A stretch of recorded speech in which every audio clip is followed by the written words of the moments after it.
A 20-year-old woman who survived a brutal gang rape during Manipur's ethnic violence in 2023 has died after waiting nearly 2 years for justice. An FIR was filed but no suspect ever identified, no arrests were made, and the survivor died without seeing accountability. The young woman belonged to the Kuki-Zo community and was just 18 years old when she was abducted during the ethnic violence that erupted across Manipur in May 23.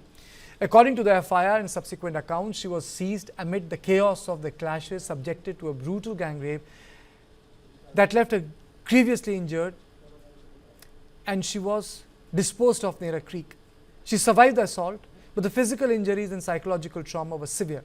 For months after the attack, she remained in fragile health, dependent on care and support from her family. The trauma she endured left lasting scars, both physical and emotional. Yet, even as she struggled to survive, the criminal investigation into her assault failed to gather momentum. The first information report in the case was filed in July 23, weeks after the crime. Despite the seriousness of the allegation and despite the widespread attention on Manipur at the time, the investigation stalled. No suspects were identified, no arrest followed, no charge sheet was filed. For nearly 20 months, the survivor lived in a painful limbo, caught between trauma and hope.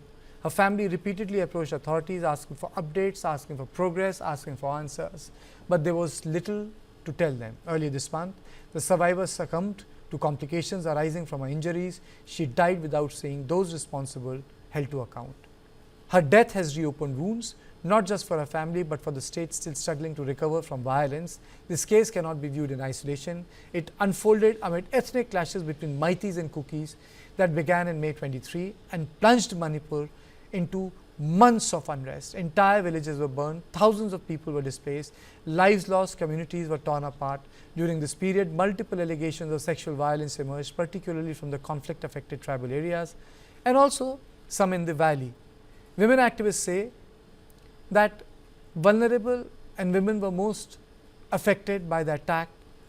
Poor got displaced and they had limited access to protection or justice. Human rights groups and civil society organizations say the survivors' case reflects a broader failure to investigate crimes committed during the unrest. They point to delayed FIRs, lack of witness protection, fear among victims, and the breakdown of law and enforcement conflict zones. Legal experts warn when investigations are delayed, cases begin to collapse almost automatically, evidence is degraded, witnesses dispersed, fear sets in, and survivors already traumatized are often left to carry the burden alone. The survivor's family says her death has left them with not just grief but unanswered questions. They insist the case must not be allowed to fade away simply because the survivor is no longer alive.